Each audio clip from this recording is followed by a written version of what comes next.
Welcome to Ludical Connections, your space for relationship advice, personal growth, and exploring the complex and beautiful world of human connection.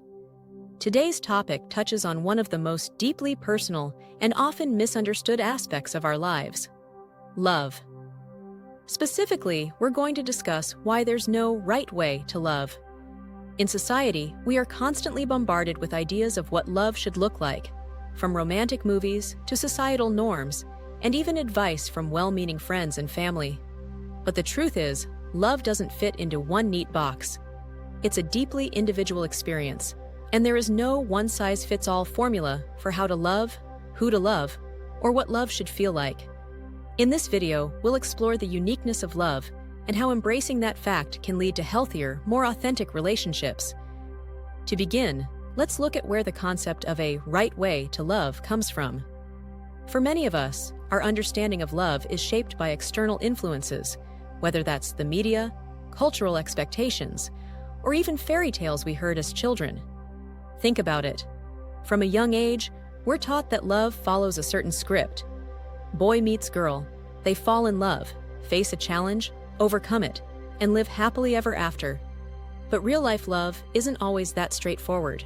It's messy, complex, and deeply personal.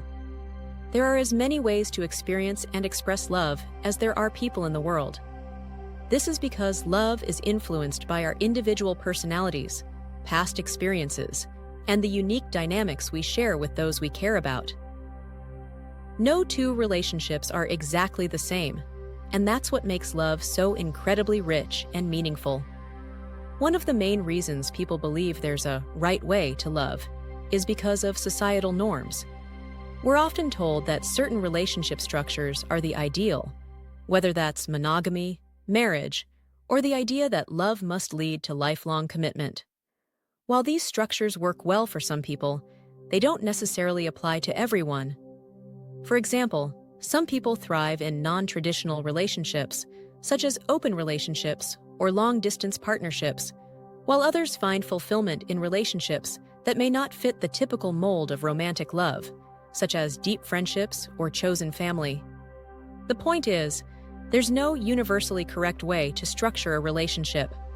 What matters most is that the people involved feel valued, respected, and fulfilled. Another factor that contributes to the myth of a right way to love is comparison. It's human nature to compare our relationships to those around us, whether that's friends, family, or even strangers on social media. When we see people posting pictures of their perfect relationships, it's easy to feel like we're falling short.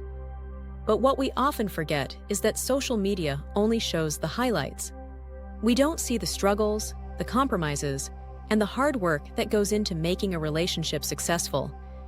Every couple has their own unique set of challenges, and just because someone else's relationship looks a certain way, doesn't mean yours has to follow the same path.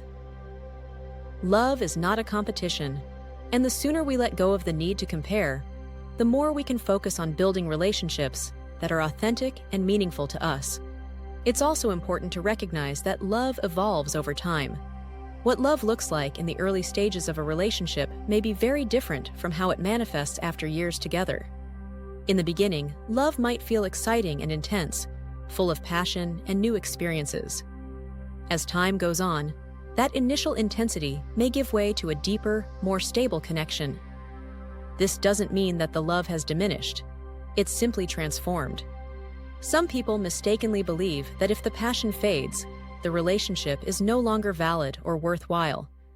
But love is not static. It's a living, breathing thing that changes as we grow and evolve.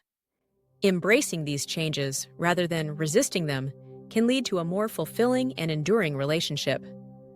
One of the most powerful lessons we can learn about love is that it's deeply connected to self-awareness and personal growth.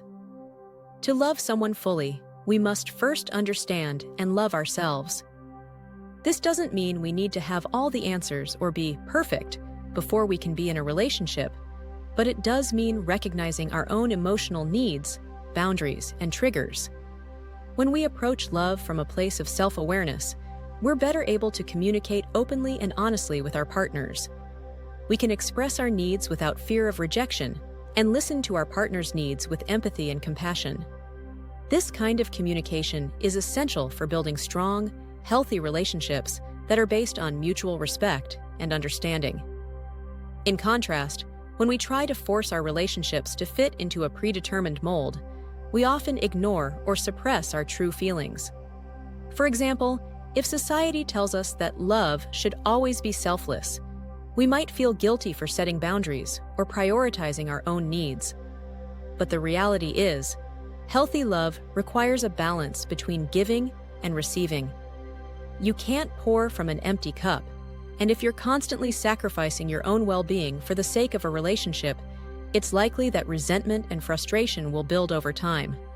By acknowledging that there's no right way to love, we give ourselves permission to love in a way that feels authentic and sustainable. Another key aspect of love is vulnerability. Many people are afraid to fully open themselves up in relationships because they fear rejection, judgment, or being hurt. But vulnerability is at the heart of true connection.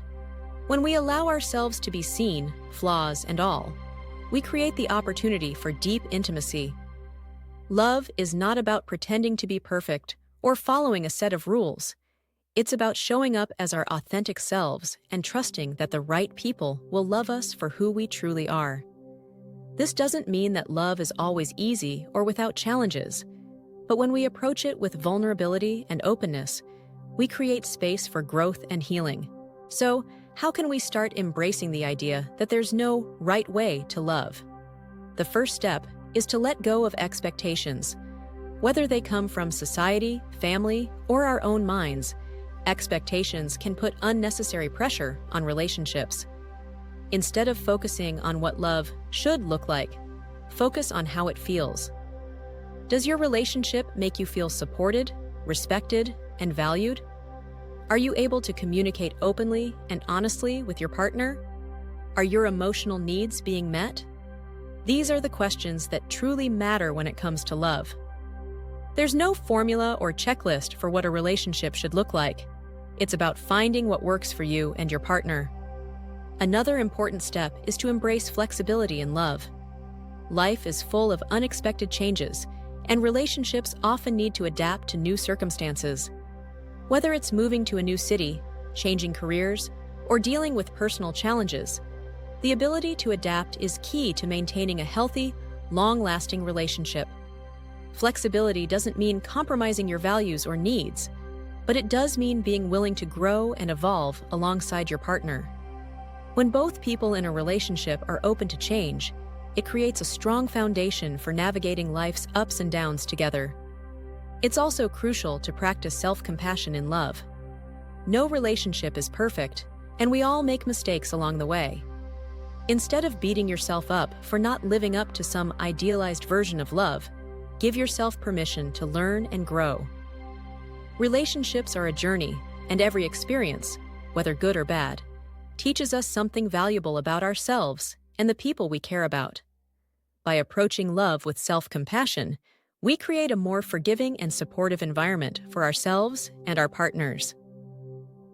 In conclusion, love is a deeply personal and individual experience, and there is no right way to love. By letting go of societal expectations, embracing flexibility, and practicing self-awareness, we can create relationships that are authentic, fulfilling, and uniquely our own. Remember, love is not about following a set of rules. It's about connecting with another person in a way that feels meaningful and true to who you are.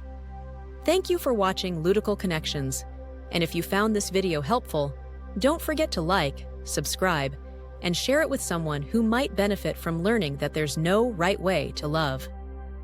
Stay tuned for more content on relationships, personal growth, and emotional well-being.